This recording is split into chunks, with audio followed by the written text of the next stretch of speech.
The intergalactic xenobiological containment facility had the dubious honor of housing the universe's most spectacular collection of nope in a single location, built into the hollowed-out core of a dead moon, surrounded by 17 layers of reality-bending shields and staffed by beings whose resumes read like rejected superhero applications. It was where the galaxy kept things that made seasoned warriors wet themselves at the mere mention. At the facility's heart, in Containment Unit Omega-7, lived something that had turned the concept of worst-case scenario into an understatement so profound that even the insurance companies had given up and started drinking. The Void Stalker, as it had been creatively named by a committee that clearly peaked in their first brainstorming session, was what happened when evolution got drunk, lost a bet with physics, and decided to create something purely out of spite. This charming creature had spent its formative years deleting solar systems from existence, not out of malice, but apparently because it found the screaming of dying stars somewhat soothing. It could manipulate reality like a cosmic toddler with finger paints, bend space-time into origami, and its mere presence caused existential dread so potent that philosophers from 3 sectors had collectively switched to accounting. The facility had housed the Void Stalker for approximately 4 centuries, during which time it had gone through caretakers like a particularly destructive temp agency. The previous handlers read like a casualty list from a cosmic horror convention. There was Technician First Class Zephyroth, who requested early retirement after developing a nervous twitch that spelled "help me" in 17 languages. Senior xenobiologist Dr. Krillnak lasted exactly 43 hours before demanding a complete memory wipe and a transfer to waste management, claiming it would be significantly less traumatic. The most recent handler, a supposedly unflappable Regillian psychic named Commander Vexthul, had made it an impressive 6 months before submitting a resignation letter, written entirely in what appeared to be terrified screaming translated into bureaucratic jargon. His final report, classified at the highest levels, reportedly consisted of a single line: "It knows things it shouldn't know, and it knows that I know that it knows," which brought the facility's administration to their current predicament. They were fresh out of qualified volunteers and running dangerously low on unqualified ones. The last posting for Void Stalker Handler on the Galactic job board had received exactly 0 applications, unless you counted the obvious joke submission from someone claiming to be a human with daddy issues and a death wish. The administrative staff had been in crisis mode for weeks, holding increasingly desperate meetings in conference rooms that somehow managed to feel more soul-crushing than the actual containment unit. Director Quintash, a 6-armed Andromedian with anxiety issues that predated his current position by several decades, had taken to consuming what could only be described as an inadvisable amount of caffeine substitutes. "Perhaps we could try automated system," suggested Assistant Director Velpora, during their latest emergency session, her crystalline features flickering with nervous energy. The last automated system achieved sentience within 6 hours and immediately filed for hazard pay. Director Quintash replied, managing to drink from 3 coffee cups simultaneously while reviewing personnel files with his remaining arm. The one before that developed a philosophy degree and started asking uncomfortable questions about the nature of imprisonment. The breakthrough, if it could be called that, came from the most unlikely source: incompetent, specifically a perfect storm of clerical errors, mistranslation software, and the kind of bureaucratic chaos that could only occur in an organization large enough to have its own gravitational pull. The maintenance request had been simple enough. Coffee dispensing unit in Section C requires recalibration by certified technician. However, after passing through 17 departments, 4 automated translation protocols, and a filing system designed by beings who apparently viewed organization as more of a philosophical concept than a practical necessity, it had somehow transformed into Cosmic Entity, and Containment Unit Omega requires care specialist with technical certification. When the request landed on Human Resources' desk, a overworked clerk named Glixmore, who was 3 days past his vacation time and operating on roughly 4 hours of sleep, glanced at the qualifications: technical certification, experience with difficult situations, capable of working independently. It seemed reasonable enough. The available candidate pool showed exactly one match: a human from the Outer Rim territories, who had somehow ended up on their employment roster. The human in question had submitted his application 6 months earlier for a maintenance position, listing his experience as general repairs, troubleshooting and dealing with problematic equipment. His references included glowing reviews about his patients, problem-solving abilities, and an apparently supernatural talent for getting broken things to work properly. What the bureaucratic system failed to mention, mainly because 17 different translation errors had occurred along the way, was that his experience primarily involved fixing coffee machines, vending units, and the occasional temperamental air conditioning system. The problematic equipment he specialized in was the kind that occasionally ate credit chips or dispensed hot chocolate instead of coffee, not the kind that occasionally ate reality. By the time anyone realized the magnitude of the error, the paperwork had already been processed, the human had been contacted, and a transport had been arranged. Director Quintash discovered the mistake during a routine review of new assignments, staring at the file with the kind of expression typically reserved for watching one's career explode in slow motion. Did we just assign a coffee machine repairman to babysit the cosmic horror that once turned an entire nebula into abstract art? He asked his assistant, his voice carrying the hollow tone of someone watching a disaster unfold. Assistant Director Velpora checked the file twice before responding. It appears so, sir. According to the manifest, he's already en route. The silence that followed was the kind that occurs when the universe pauses to appreciate the sheer cosmic irony of the situation. Here was the galaxy's most sophisticated civilization, masters of technologies that could manipulate the fundamental forces of existence, and they had just accidentally assigned their most dangerous prisoner to someone whose greatest professional achievement was probably getting the cafeteria's espresso machine to stop dispensing foam shaped like existential dread. Should we cancel the assignment? Velpora asked, hesitant. Director Quintash stared at the file, his multiple eyes processing the implications. Canceling would require explaining the error to the Galactic Oversight Committee, which would trigger an investigation, which would reveal the systemic incompetence that had made this possible in the first place. His career would become a cautionary tale, told in administrative training seminars across 17 sectors. Let's see what happens, he said finally, with the tone of someone who had decided that if he was going down, he might as well make it interesting. And through a combination of bureaucratic ineptitude, technological failure, and the kind of cosmic timing that suggested the universe had a particularly twisted sense of humor, the galaxy's deadliest predator was about to get a new babysitter, who thought he was there to fix the coffee machine. Nobody, including the omniscient narrator, currently chronicling these events, had any idea what could possibly go wrong. The human arrived on a Tuesday, which was unfortunate timing because Tuesdays were when the Void Stalker typically engaged in what the facility's psychological reports euphemistically termed aggressive reality restructuring. In layman's terms, this meant the creature spent its morning rearranging the fundamental constants of physics within its containment unit, usually while what could only be described as cosmic death metal played in frequencies that made nearby quasars nervous. He stepped off the transport carrying a standard-issue maintenance kit, a thermos of what appeared to be coffee, and the kind of relaxed confidence that comes from 20 years of dealing with broken appliances and cranky customers. His uniform bore the simple designation technical specialist,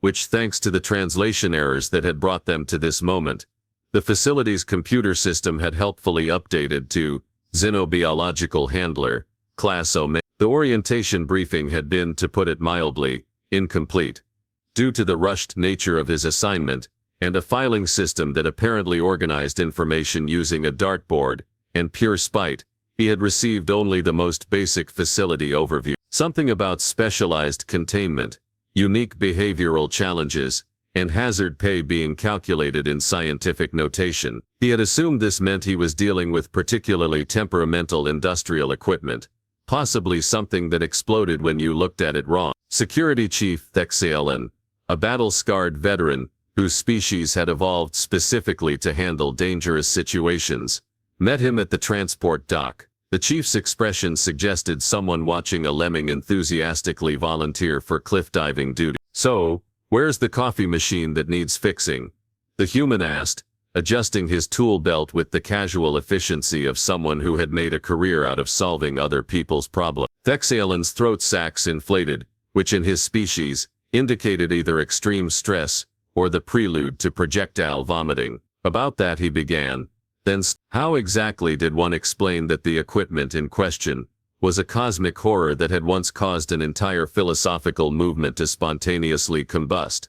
The assignment details were simplified in transit. They took a maintenance lift down 17 levels, past increasingly ominous warning signs in languages that seemed to hurt to read. The human noted the progressive security measures with the detached interest of someone accustomed to safety protocols, though he did comment that the existential hazard level Omega signs were a bit dramatic for industrial equipment. The lift stopped at containment level Omega, and the doors opened to reveal a corridor that seemed to exist in more dimensions than strictly necessary. The walls hummed with energy fields that made the air taste like purple and mathematical. Warning lights pulsed in patterns that human eyes weren't supposed to perceive, creating after images that looked suspiciously like screaming faces. "This is some serious high-tech stuff," the human observed, apparently unaware that he was looking at technology designed to contain something that regular physics had given up trying to explain. "Must be one hell of a coffee machine." Security Chief Thexielin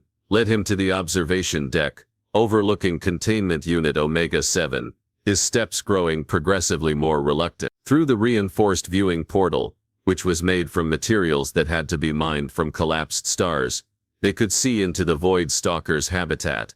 The creature itself was difficult to describe in terms that wouldn't cause immediate psychological trauma. Imagine if someone had taken the concept of Predator and asked it to fill out a job application for Cosmic Nightmare. It existed in a state of constant flux, its form shifting between configurations that suggested it had read a few too many horror stories and decided to use them as an instruction manual. Tentacles that might have been legs, eyes that might have been mouths, and an overall presence that suggested the universe had developed a particularly aggressive tumor. At the moment it was engaged in what the facility's reports classified as environmental manipulation, which was a polite way of saying it was juggling miniature black holes while humming something that made nearby quarks uncomfortable. The human stared through the viewing portal for approximately 30 seconds, then turned to Thexielin, with the expression of someone who had just realized he might be slightly out of his depth. "That's not a coffee machine," he said. "No, Thex, that's some kind of alien. The galaxy's most dangerous predator, actually." The human considered this information with the methodical approach of someone accustomed to having his day take unexpected turns. "So, where's the coffee machine I'm supposed to fix?" "There isn't one. You're here to take care of that." What followed was a silence that could have been measured on geological timescales. The human looked at the Void Stalker, then at Thexielin, then back at the creature, then at his maintenance kit, as if hoping his socket wrench set might suddenly reveal hidden xenobiological applications. "I think there's been some kind of mistake," he said finally. "Yes," Thexielin agreed. "Several of them." Before the human could respond, the Void Stalker noticed them at the viewing portal. Its attention swiveled toward the observation deck like a searchlight made of malevolent intelligence, and suddenly the air around them began to taste like the color of screaming. Reality hiccuped. The walls developed opinions about their own existence, and started sharing them loudly.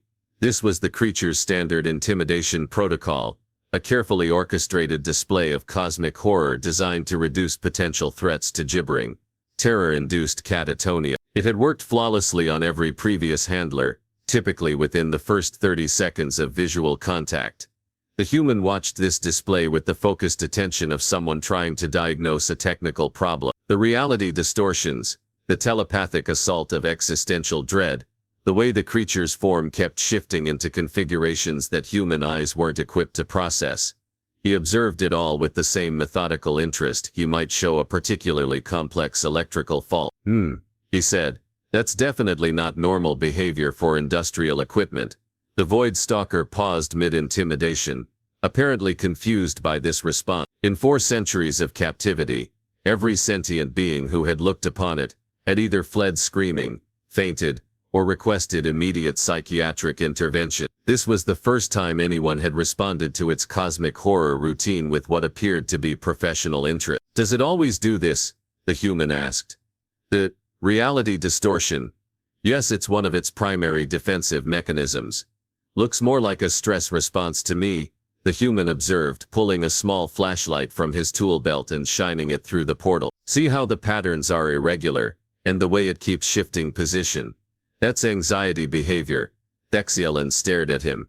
In his 40-year career in xenobiological security, he had never heard anyone describe the galaxy's most feared predator as anxious. Inside the containment unit, the Void Stalker had completely stopped its intimidation display and was now staring at the human with what might have been curiosity. If cosmic horrors were capable of such mundane emotion, the creature had encountered thousands of beings over its lifetime, but none had ever responded to its presence with what appeared to be diagnostic interest rather than primal terror. Has anyone tried just talking to it? The human asked. Talking to it? You know, basic communication. Sometimes when equipment is acting up, it's because nobody's been paying attention to the warning signs. The security chief's throat sacs inflated again. It's not equipment, it's a cosmic predator that has destroyed entire civilizations. Sure, but it's also a living thing. And living things usually act out for a reason.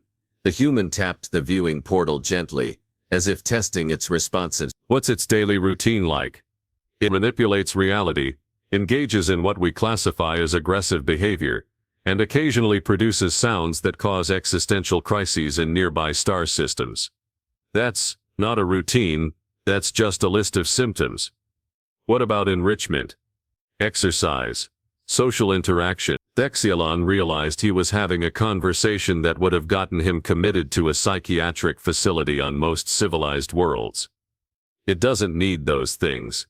It's a containment situation, not a pet care scenario. The human looked at him with the patient expression of someone explaining something obvious to a well-meaning but clueless customer. Everything needs those things.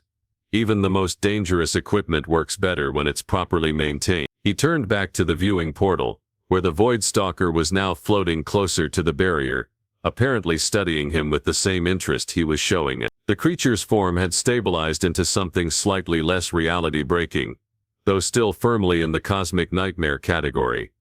I'm going to need the operations manual for this thing, the human said, with the tone of someone settling in for a long troubleshooting session. And somewhere in the depths of the intergalactic xenobiological containment facility's administrative offices, Director Quintash felt the universe shift slightly, as if cosmic irony itself was preparing to deliver a punchline that would be talked about in xenobiological circles for generations to come.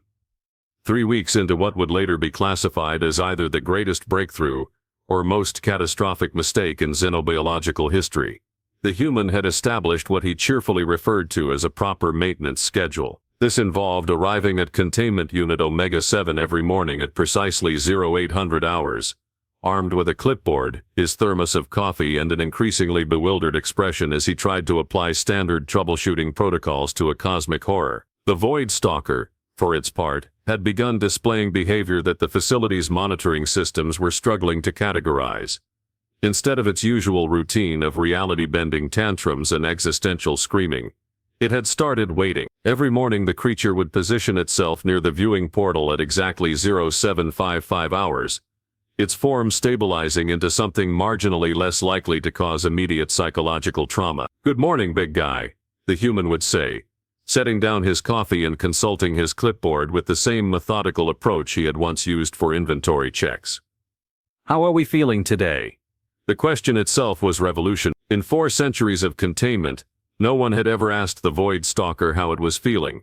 Most previous handlers had been too busy either fleeing in terror or requesting hazard pay increases to consider that the creature might have emotions beyond cosmically homicidal. The breakthrough came during the 2nd week, when the human noticed that the creature's reality distortions intensified whenever the facility's automated feeding system activated. Standard protocol involved launching processed nutrient blocks into the containment unit via pneumatic cannon, a method that had the dual benefits of maintaining safe distance and making the creature's mealtimes look like a military bombardment. "That's got to be stressful," the human observed, watching the Void Stalker dodge flying food cubes while simultaneously trying to eat them. "It's like someone shooting your dinner at you with artillery." He requisitioned a manual feeding system, which sent the facility's safety department into a bureaucratic meltdown that would have been visible from orbit. The request went through 17 approval stages, 12 safety assessments, and 1 existential crisis before landing on Director Quintash's desk with a classification level that suggested it might trigger the heat death of the universe. "He wants to hand-feed the cosmic horror," Assistant Director Velpora reported, her crystalline features flickering in what her species experienced instead of nervous breakdowns. Hand feed, Director Quintash repeated slowly, as if the words might make more sense with repetition. Manual nutrient delivery system. Claims the current method is unnecessarily aggressive and interfering with proper digestion. The director stared at the request form, specifically at the section where the human had written, in neat handwriting, standard feeding protocols appeared to be causing stress-related behavioral issues. Recommend implementing calm, structured mealtimes to improve subjects' emotional well-being. Emotional well-being. For the Void Stalker. The request was approved, mainly because nobody could figure out how to explain why it shouldn't be without admitting they had accidentally assigned a maintenance worker to their most dangerous prisoner. The manual feeding system was installed within 48 hours, and the human began what he termed proper meal service. The results were immediate and terrifying in their implication. The Void Stalker's stress indicators, which had been elevated for centuries, began dropping to levels that the facility's computers initially classified as equipment malfunction. The creature stopped its aggressive reality manipulation during feeding times, and instead began producing what could only be described as pleased humming sounds, though these still caused minor temporal anomalies in nearby sectors. By week 3, the creature had begun creating small gifts. Nothing dramatic, just minor reality adjustments that resulted in the human's coffee staying at the perfect temperature, or ensuring that his clipboard always had exactly the right pen attached. Small gestures that would have been touching if they weren't being performed by something that could theoretically unmake existence if it had a particularly bad day. The facility's monitoring equipment detected changes that sent ripples of panic through the administrative hierarchy. The Void Stalker's habitat, previously a chaotic swirl of angry physics, began showing signs of organization. The creature started arranging its space, creating what appeared to be designated areas for sleeping, feeding, and what the human had optimistically labeled recreational activity. Its nesting, Dr. Kethmoran, the facility's chief xenobiologist, reported during an emergency staff meeting. The most dangerous predator in known space is exhibiting nesting behavior. Nesting implies maternal instincts, Director Quintash said carefully, or territorial bonding with a perceived family unit, Dr. Kethmoran confirmed. The creature appears to have adopted the human as a pack member, possibly as its offspring. The silence that followed was the kind that occurs when an entire room of highly trained professionals simultaneously realizes they might be witnessing something that would rewrite xenobiological textbooks and possibly get them all fired. Should we separate them? Assistant Director Velpora asked. We tried that last week when the human took a day off for what he called personal time. Security Chief Thex Zealand reported grimly.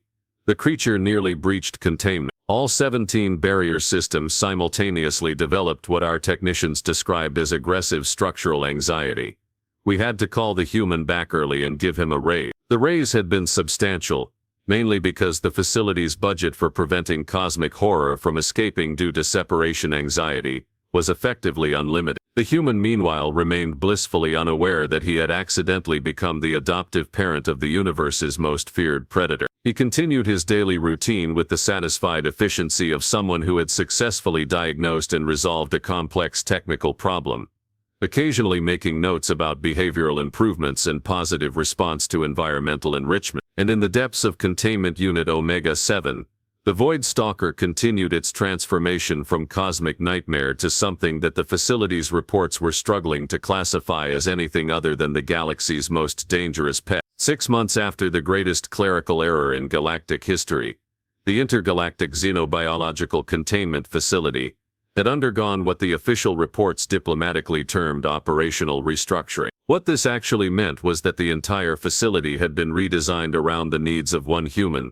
and his cosmic horror companion, a development that would have been hilarious if it hadn't also been terrifyingly effective. The human now bearing the impressive title of Chief Xenobiological Relations Specialist, along with a salary that had more zeros than his previous job had decimal places, had settled into his role with the same methodical competence he had once applied to malfunctioning vending machines. His daily routine now included activities that would have sent his former self into therapy, performed with the casual efficiency of someone who had spent decades making broken things work properly. The Void Stalker, meanwhile, had undergone a transformation that xenobiologists across 17 sectors were still trying to process without requiring immediate psychiatric intervention. The creature that had once been described as cosmic malevolence given form, now spent its mornings eagerly awaiting what the human had termed enrichment activities. These activities ranged from puzzle feeders constructed from decommissioned starship components, to holographic games that the creature played with the enthusiasm of a particularly destructive puppy. The facility's entertainment budget had increased by roughly 40,000%,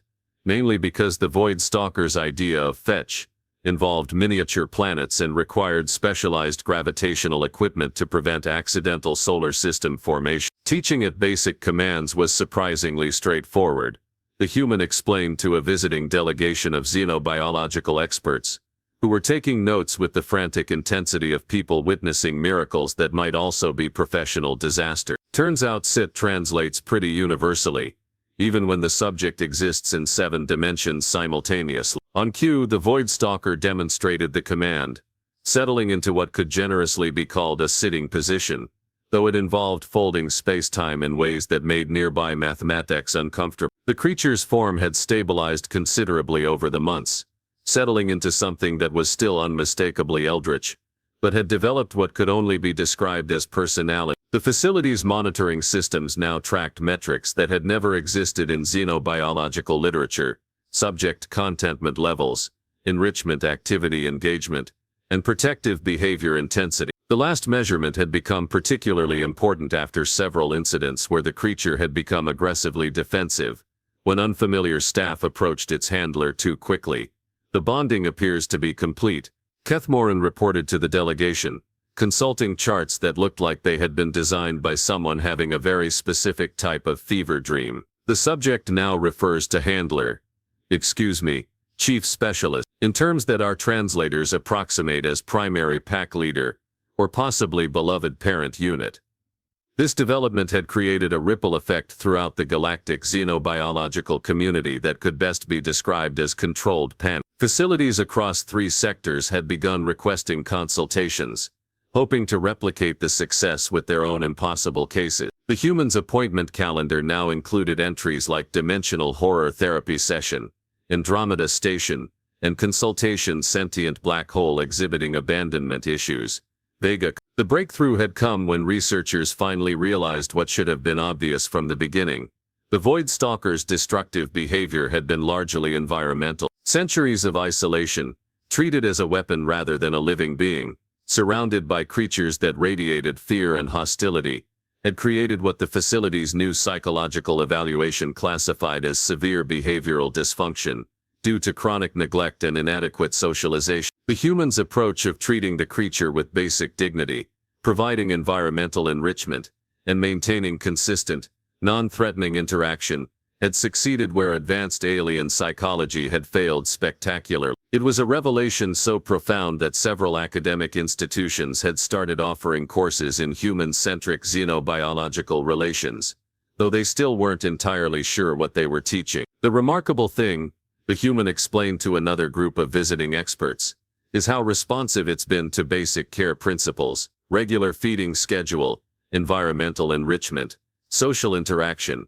The fundamentals haven't changed just because the subject can manipulate dark matter. The Void Stalker, apparently recognizing that it was the topic of conversation, produced a series of harmonious tones that only caused minor reality fluctuations instead of its previous tendency to make nearby quasars develop anxiety disorders. It had learned to modulate its cosmic horror tendencies around visitors, though it still reserved the right to express disapproval through targeted gravitational anomalies when someone was particularly irritating. Director Quintash, who had somehow managed to frame the entire situation as innovative management strategy, rather than catastrophic bureaucratic incompetence, now fielded requests from administrative departments across the galaxy, seeking advice on unconventional problem-solving approaches. The official report on the Void Stalker project had become required reading in management courses, though it was heavily redacted to remove references to the clerical errors that had made it possible.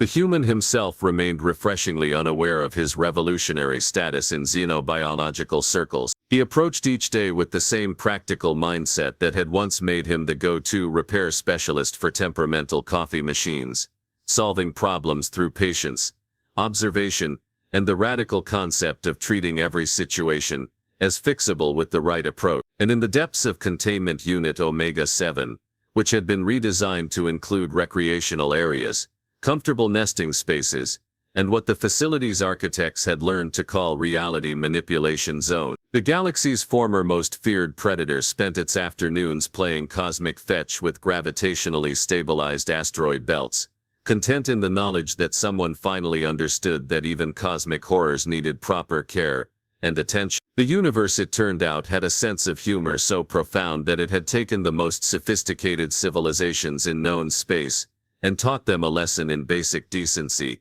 through a maintenance worker who had accidentally become the galaxy's first cosmic horror whisperer. And somewhere in the facility's administrative offices, the original work order for a broken coffee machine remained filed away, a testament to the fact that sometimes the biggest problems required the simplest solutions, and that the most dangerous creatures in the universe were often just misunderstood beings in need of someone who cared enough to try.